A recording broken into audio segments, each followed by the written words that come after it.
Bonjour, bienvenue dans la série sur la physique des particules. Donc, supposons que les polarisations des particules sont telles que l'état initial est invariant sous une rotation autour du moment incident. Dans ce cas-là, la section efficace élastique peut être intégrée sur l'angle azimutal et exprimée en fonction du transfert de moment plutôt qu'en fonction du cosinus de l'angle de diffusion. Dans le processus A plus B donne A plus B, diffusion, notons PA, PB, les moments des particules initiales, et P'A, P'B dans l'état final. Les moments initiaux et finaux satisfont la loi de conservation. PA plus PB égale P'A plus P'B. Conservation du moment et de l'énergie. On définit les variables de Mandelstam comme S égale PA plus PB au carré, qui est égal à P'A plus P'B au carré. La variable T comme PA moins P'A au carré, qui est égal à Pb moins P'B au carré. Et la variable U comme PA moins P'B au carré, qui est égal à Pb moins P'A au carré. Avec la relation S plus T plus U, qui est égal à 2 fois MA carré plus MB carré. On peut alors écrire la section efficace élastique différentielle comme une relation de ces variables, d sigma élastique sur dt, en fonction des variables S et T, comme étant égal à T de S et T au carré divisé par C pi lambda S MA carré MB carré. La diffusion vers l'avant est caractérisée par T égale 0. Et TS0 est alors ce que nous avons noté TII dans la vidéo précédente. Et donc, on n'a que d sigma élastique sur dt, S0, est égal à 1 sur 16 pi fois la partie réelle de TII au carré divisé par lambda S MA carré MB carré plus sigma carré tot I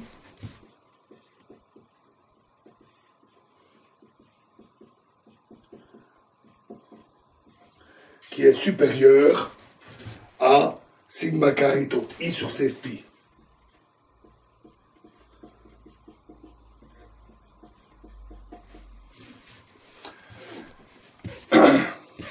Parfois, dans les collisions à très haute énergie, il peut arriver que dans les amplitudes de transition, la partie imaginaire domine la partie réelle. Dans ce cas, on peut se servir de cette relation pour normaliser la section efficace élastique différentielle, en supposant connue la section efficace totale.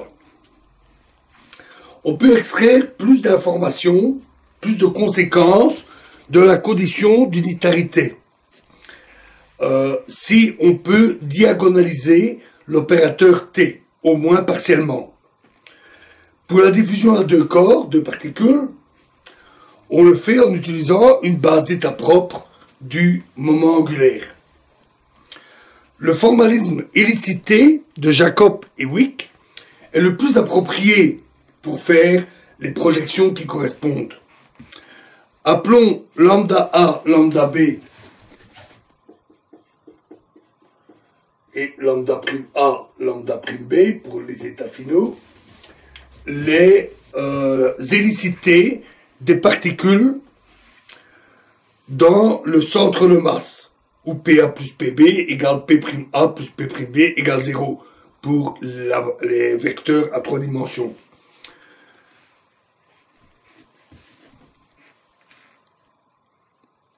Pour un état à deux corps dans ce repère, dans ce référentiel, appelons θ et φ les angles polaires du moment relatif P, moment à 3 dimensions, par rapport à un système fixe d'axes. Et considérons la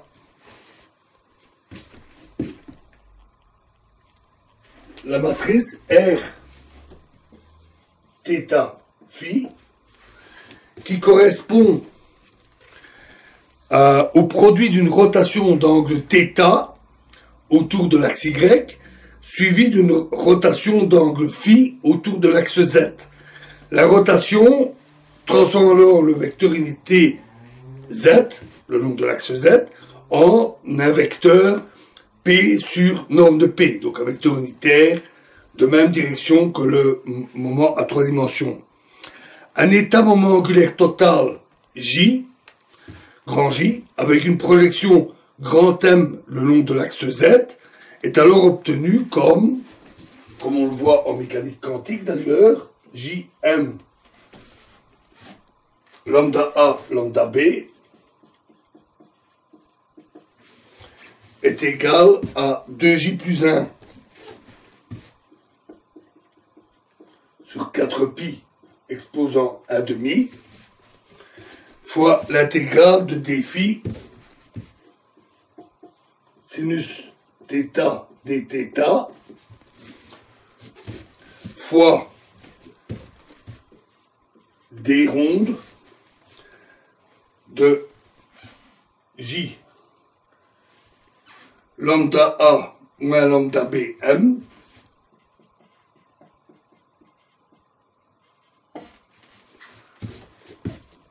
fois R θ phi moins 1 fois l'état PA lambda A PB lambda B. Donc on tire ça de la mécanique quantique. L'hélicité est définie comme la composante du spin le long du 3 moments, du moment en 3 dimensions, et ce qui généralise le cas que nous avions vu pour les particules de Dirac, les électrons, et la notion se prolonge sans difficulté aux particules sans masse. Alors ici on va rappeler, parce que ce n'était pas toujours vu, pas toujours courant, que les fonctions D, dites fonctions de Wigner, sont obtenues à partir des représentations du groupe SU2 des matrices spéciales unitaires, et on verra comment on les obtient dans la prochaine vidéo. Je vous remercie.